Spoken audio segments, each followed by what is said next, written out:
Christmas is almost here. The work goes on. Are you still planning on riding out to the line cabin tomorrow? He nodded. Being Ramrod has its responsibilities. I'll be back before Christmas Eve. Well, come on. I'll walk with you out to the porch. They found Josh still out there, a glass of whiskey in hand. Now that Josh was the man of the house, and Pa, Jessica, and Cora had moved out to the cabin in their little canyon north of the valley, Josh had taken to standing on the front porch and looking off at the night. He greeted the morning on the porch, too, just like Pa always had. The sky was clear and the stars seemed extra bright, the way they did during the winter. A quarter moon was out, and the floor of the valley was awash in pale moonlight. They had a good view of the covered bridge down by the river. There had been a few light dustings of snow, but they had all melted away. The ground was a gray-brown color in the moonlight. She said, "If we don't get snow soon, there won't be any for Christmas. We just have to have snow for Christmas. I don't think I ever remember a Christmas without snow." "We'll have it," Josh said. Bree decided it was too cold for her to remain out on the porch, so she gave Charles a good-night kiss and went inside. Josh said to Charles, "Are you still planning to ride out to the line cabin tomorrow?" Charles nodded. "Unless you have something else for me to do. Once you're out there, make sure the men are loaded up with firewood, and then hightail it back here. We got some hard weather coming." Charles glanced at the night sky. "Looks crystal clear up there, boss."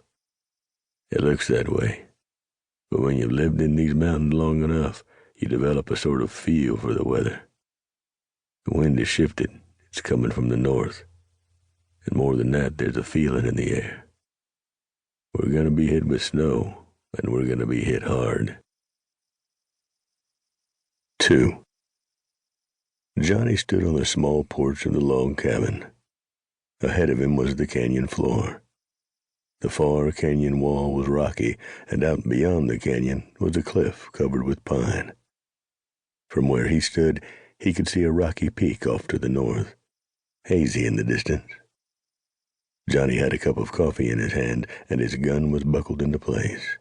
He stood in the morning air, enjoying the crispness. Frost covered the brown grass just beyond the porch, and the canyon floor was silvery with it. Thunder was down there, frolicking about in the coldness of the morning. The stallion seemed to love cold weather. A small herd of mustangs was with him, and Old Blue stood chomping contentedly on the morning grass. The old steer didn't seem to care if there was frost or not. Johnny heard the door opening behind him, and Jessica came out. She was in a heavy wool coat, and a kerchief was pulled up and over her hair. She had a cup of coffee in one hand. "It's so cold," she said. Johnny grinned. He stood in a flannel shirt and a vest. "It's just right." "You worked really hard on the woodpile yesterday. I meant to ask you about it last night, but I got distracted." He looked at her, and she was giving him a wide smile, and her eyes were sparkling a little, the way a woman does when she looks at the man she loves.